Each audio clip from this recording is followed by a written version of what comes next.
Good evening, Riv here, and welcome back to 7 Days to Die. This is the Gameplay Basics series, and there's probably only going to be a few episodes of it left because Alpha 20 should be coming out fairly soon. So what I'm going to do is just change the settings a little bit, just to make it a little bit more enjoyable, so I can basically increase the daytime length from 30 minutes to, say, an hour or two. I'm going to change the Horde Night to maybe like 10, 20 days or something like that. The aim is just going to be to do as much as I can in an episode without having to rush around, so I can do more task-focused things. So explain some structural integrity, things like that you might find useful rather than just watching me play the game. So I'm going to flick across now and show you the skills that I'm going to change. So difficulty, I think I'll knock that up to Nomad. I'll set that back to 120. The videos aren't going to be 120 minutes. I'm going to try and keep them at around the 30-minute. So you'll see probably a couple of videos per day cycle in here. There'll also be a bit of grind in there while I'm getting materials to do stuff that I won't have to record to make it worthwhile. I'll leave the daylight length the same. 30 days is the max, so I'll probably set it to... so we're day 16 now. I don't know, somewhere around 14 days. I don't know if that's going to start from now or it's going to pick up. We're on day 16, so in another 12 days there'll be a Horde Night. I'm not sure, but we'll go with that. So why don't we set it to 20 days, and then we'll chuck in a 4-day randomizer. So sometime in the next 20 days, give or take 4 days, we're going to have the next Horde Night. Blood Moon Morning, yes. Day speed walk, night speed run. I think we'll set that. A few moments later. I think I'll leave that at run. Feral sprint, Blood Moon sprint, persistent profile XP. I might turn that up to say 150 just to go through. Actually, I'll set it to 200. This is just going to help me to progress through the levels a bit. So I'll be able to get things like the electricity traps and stuff going, so you'll be able to actually see them before Alpha 20 comes out. I'm not using it as a cheat in that regard. Player block damage, Blood Moon. Yeah, I'll leave that all the same. Loot abundance, not worried about. Respawn, still disabled. Backpack, only nothing. 32 enemies. And I think we'll turn that up to 64. Airdrops every 3 days. I'll put the mark airdrops on just so I can show you what it looks like. I'm not, as I said, I don't normally play with it on, but I'll show you so you know what it looks like. Multiplayer, nothing to change in there, so that'll do. I'll see you in there. So I just got back from looting a house right across the road from a trader. And I did find a nice double-barrel shotgun that I can buy. I also bought the Gravedigger Mod. Gravedigger Mod is more damage against dirt, so quite good to put into a pickaxe or a shovel. I would generally pick up another one, put one in a shovel and a pickaxe because it increases the damage. Can actually grab another one, but there was something else here that I wanted to pick up. I can't afford the pistol, but the double-barrel shotgun, and I'm pretty sure I got a fair amount of shotgun ammo back at the house. For my scope mod, you can put them onto crossbows, and your, it says it right there, firearm. So if I had a pistol, I could put that on there, just for some slightly longer range, more accurate shots. I have noticed with some other YouTubers that a lot of people don't seem to like the crossbow. I would actually prefer it to the bow for this very reason. You can see a scope on it, makes it just that more accurate, but it does have the long reload time, but it does come after you shoot, whereas the bow, you've got to actually draw it back. I prefer the crossbow myself if I was going to use a bow, which I generally don't. I go with shotguns and melee weapons. That would be quite nice to get. I don't have the coin for it.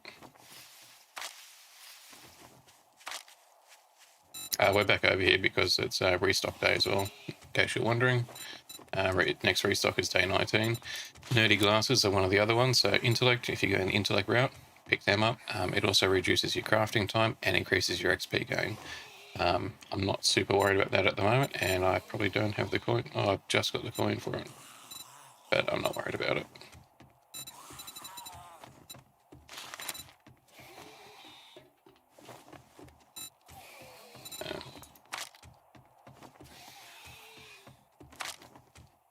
More honey. Speakers and motion sensors.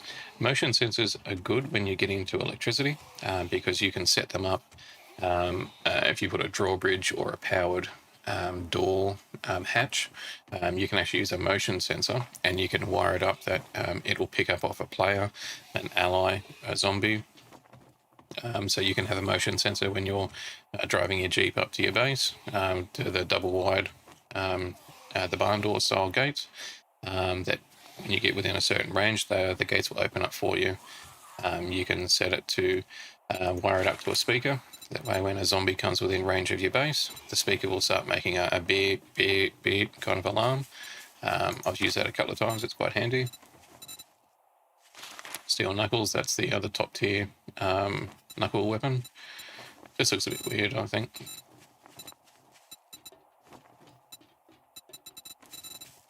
Bunch of other resources, so I'm not too worried about any of that. I'm going to buy that. I'll probably find one in the next hour or two, but I can get rid of two of them. They're not really selling for much because they're cactus.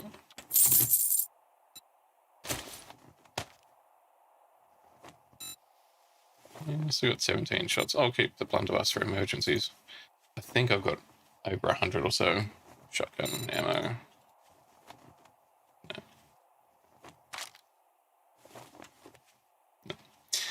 So I don't have any here.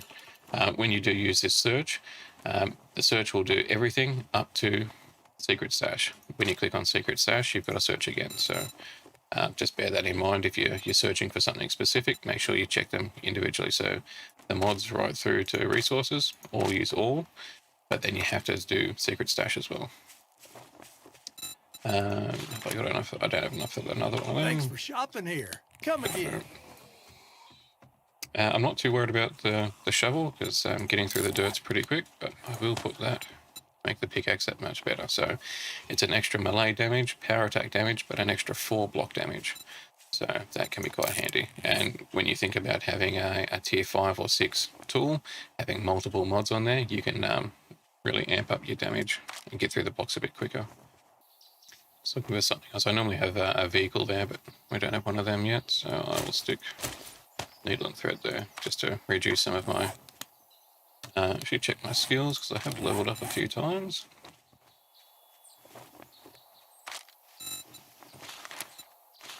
I'm going to go with that to get more resources. Can't do that until next tier 5. Cooking would be handy. I do have 2 points into that. Paint tolerance would be handy, but I'm not too worried about it at this stage, so I think I'm going to go around this kind of route. Quests are a good way to level up, and being able to have more options with your loot is always useful. Better barter. I mentioned that in the skills video, that increases the money you get from selling things, as well as reduces the cost of things that you're buying. It also increases the amount of stuff or the quality of stuff that the trader puts in their secret stash. So putting points into here is quite useful.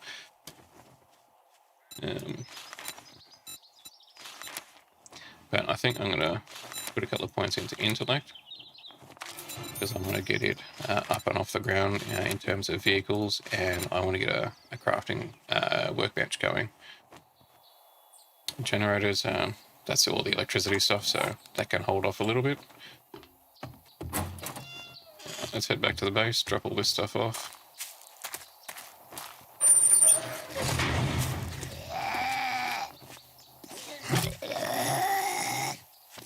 What am I doing?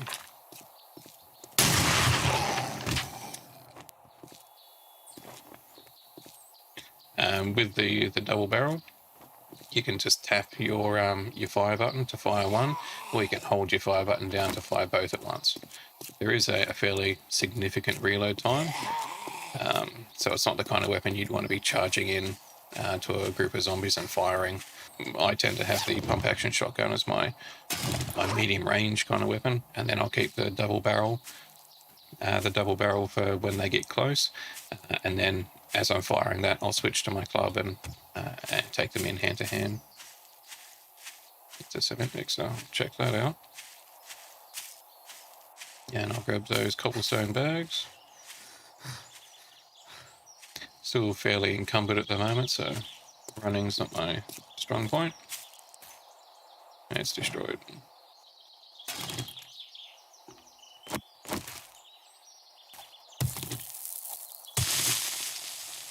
That's another bag.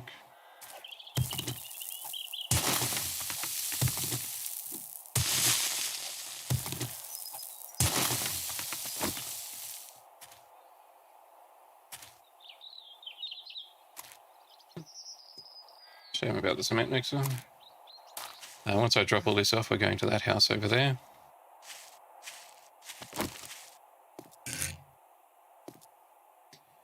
Back to a cube.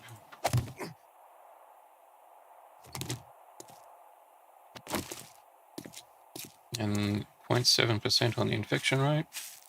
Be happy to see that go. 16 days. When did we get infected? It would have been within the first week. Don't really trust that one.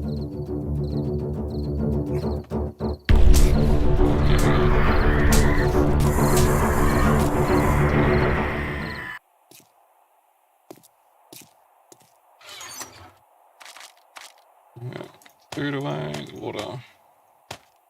I wanted to craft some pocket mods. I can make 3 of them, so I need cloth, duct tape, and leather. Don't have a lot of duct tape.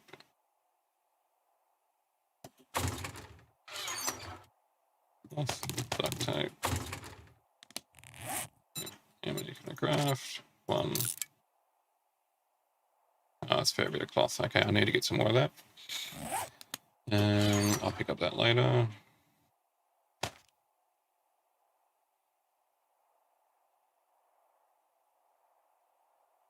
I'll leave them here. I never really use them anyway.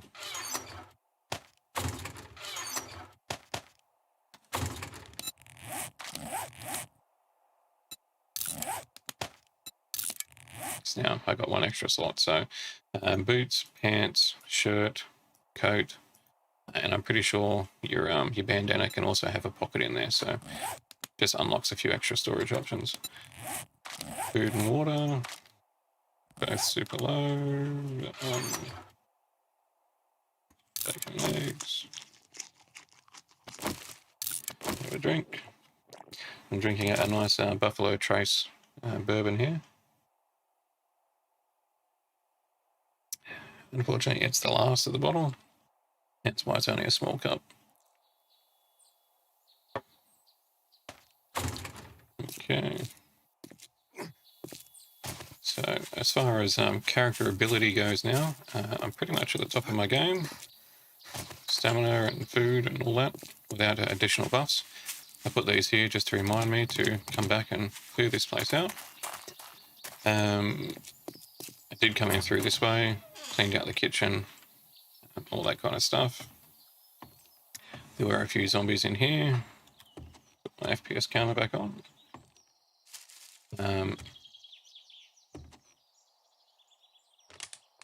Yeah, clear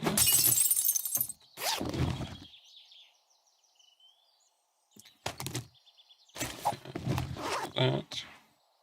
And when I got down to this point, I'm like, okay, this looks familiar.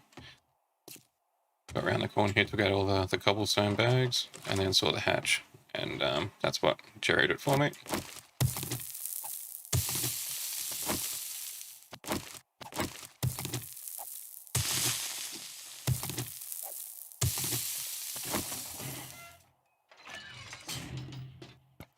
So you will get POIs like this. They look fairly innocuous from the front. and yeah, you get in there and it's this underground base. Something like this you could turn into your base, fortify upstairs, and then just have everything downstairs. So this is where I stopped it.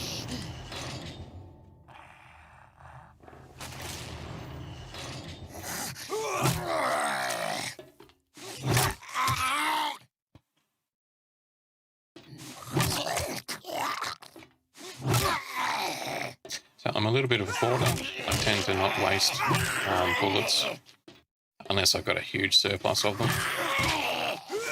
So I'm not going to run around blasting with a shotgun now because I know I've only got 76 shots. But once I get several stacks of shells back in the base, then I'll be a bit more free with them. This is bulletproof glass. So that's the frame around the outside. That's your bulletproof glass, 3,000 health.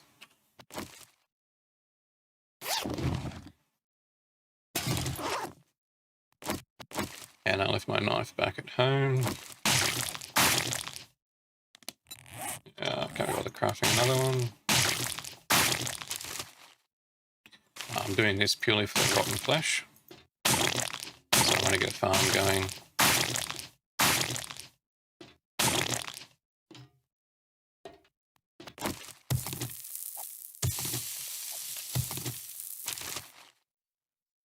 Lockpick.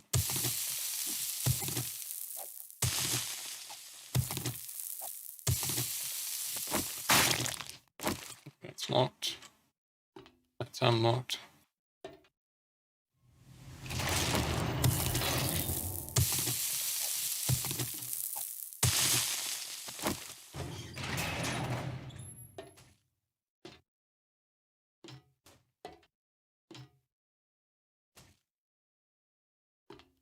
And that's it up there. Airdrop. But I do have the mark on there too, so I can show you that. Do it from here. There's the airdrop there. So that will stay there until we log out and come back in. So just add a little marker. Particularly if you're not planning to get there. So these are a bit wobbly. I think that's going to collapse. No.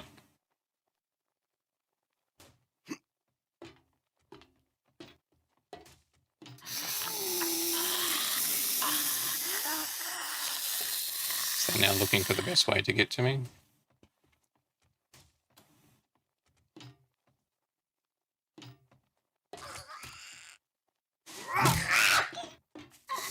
Take out the legs.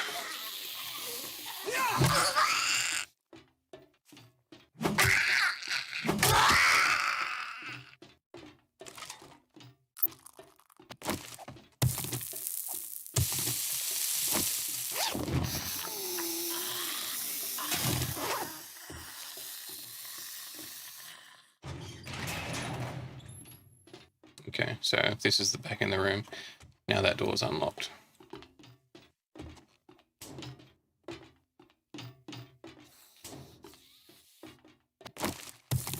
Oh, she got down there. She probably jumped over the railing.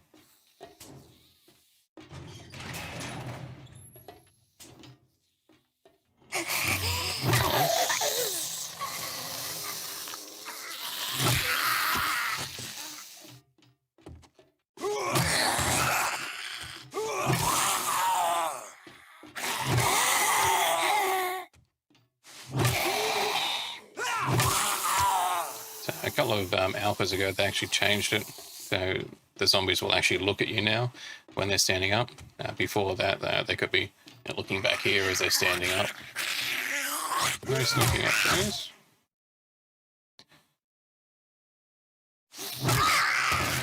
So that just became another little eerie, just nicety.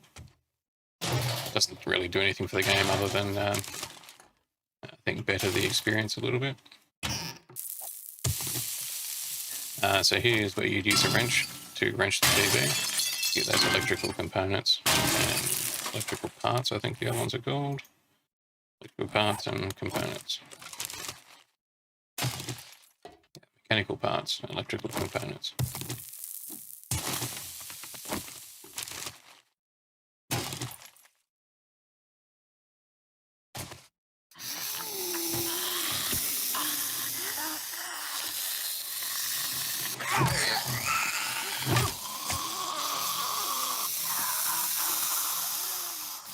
Oh.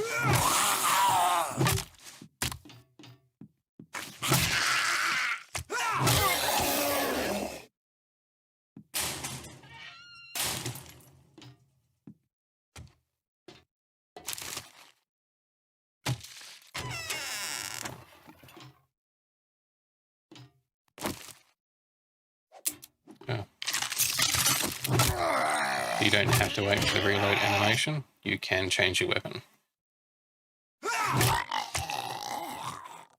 Oh, that wasn't actually loaded.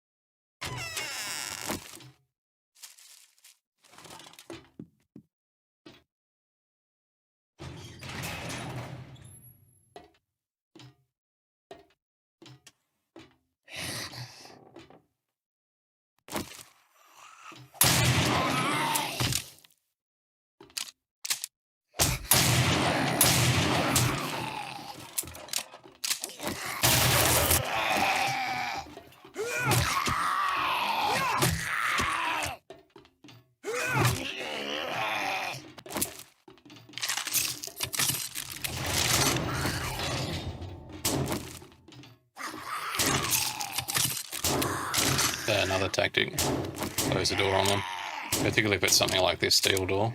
Take a long time to get through.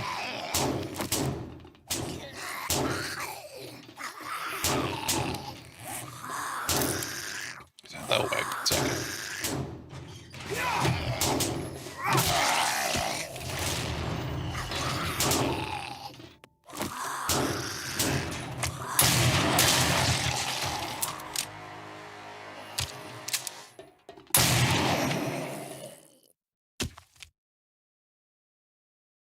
Done.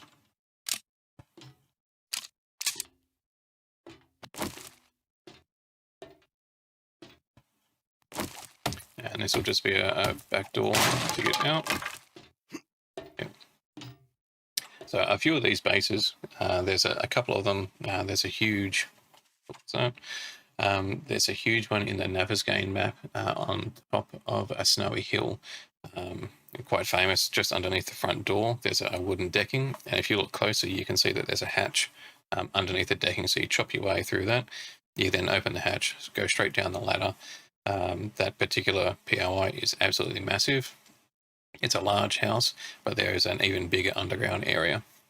So you can bypass all of that to go straight to the loot room. This is another one here,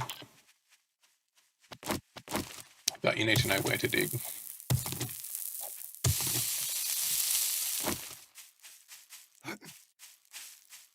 So there you go. About not quite 45-degree angle from the front of the house. So that's your 45-degree angle, just over there.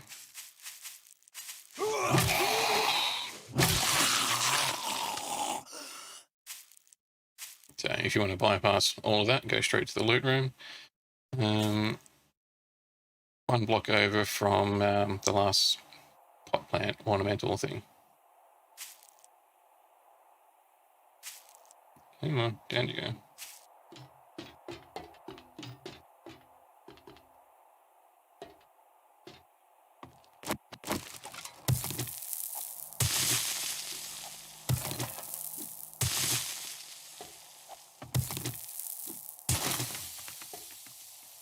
I also went through my video settings and changed a few of them from ultra down to very high. Just with streaming in 1080p, I've noticed that there is a little bit of jumping when I'm watching the video, so I am still recording in T6 stone shovels. I am still recording in full 3840 by 1440 resolution. I might play around and reduce the OBS output to 1080p and see how that looks.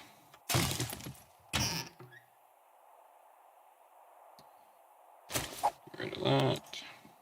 They're worth 40 coins.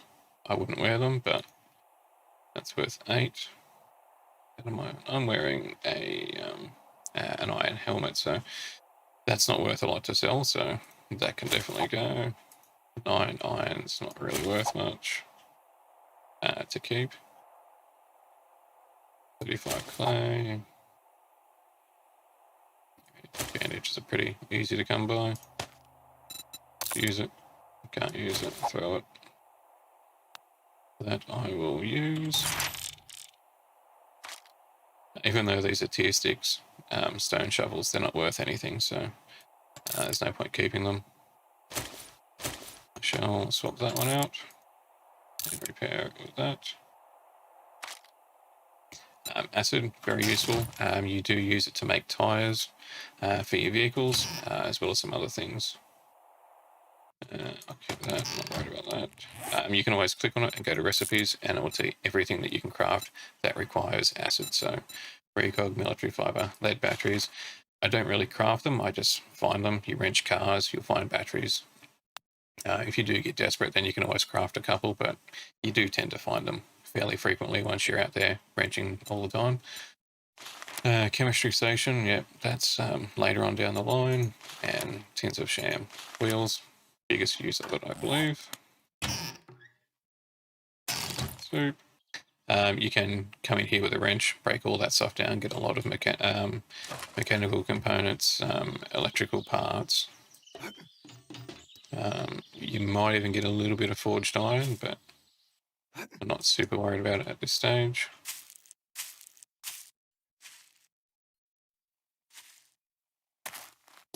$17 over.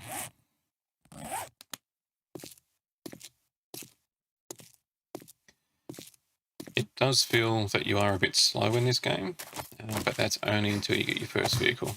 Once you get your push bike, you use it everywhere. You know, to go from here to that house over there, you wouldn't run. You just drop your bike down, hop on it, ride, pick it back up, put it in your tool belt, and you're still at least half the time that would take you to run over there. So I've got a bunch of seeds here ready to go for when the farm plots are done. And that's from the aloe vera plant, the aloe cream. It's just a very small instant heal. It also heals up your abrasions, which is a debuff that you get, basically scrapes from wolves and stuff like that. So when it's not quite bad enough to be a bleed, you'll get abrasion. You can also get them from, I think, zombie attacks. I normally just keep a bunch of them around to use as a health kit as needed, but I think you actually use them as a recipe to make first aid bandages. Yep.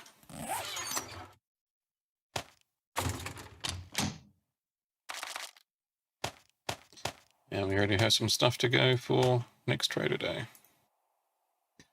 These clothes, the colouring is generally from a dye, so what I like to do is just pop a dye out if I'm just going to sell it, and I'll have a chest to store dyes in. You don't need to, obviously, but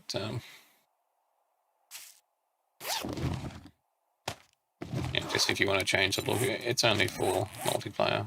You can't even see yourself unless you go into here, so don't feel that you've got to. It will, selling it with the dye on there, increase the cost of the thing that you're selling as well, marginally.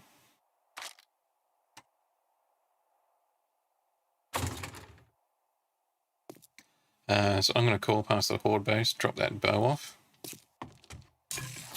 at some point. I've not got a grill in there. I did pick a grill up. Yeah. I was going to sell them as well. Glad I didn't. So got some mining to do. Yeah, it's 2:30. So that's the episode. It's about half an hour. I think I'll have a break for the next day or so and just think about what we're going to do in the next video, just to make it actually worthwhile. Not just me playing a game for the sake of it, but to have something there that you would actually want to watch. And I think the next video is probably just going to be leveling up to get into some electrical work, get some crafting done. do a bit more work on the horde base, upgrade everything to cobblestone. Next episode, I'm going to do a couple of trader quests, see if I can get, I think I've done one of two different types. So I'll do a couple of trader quests, try and get a vehicle to make that a little bit faster, do a bit of work on the horde base. I'm going to call it here, and I'll see you in the next one. Take care.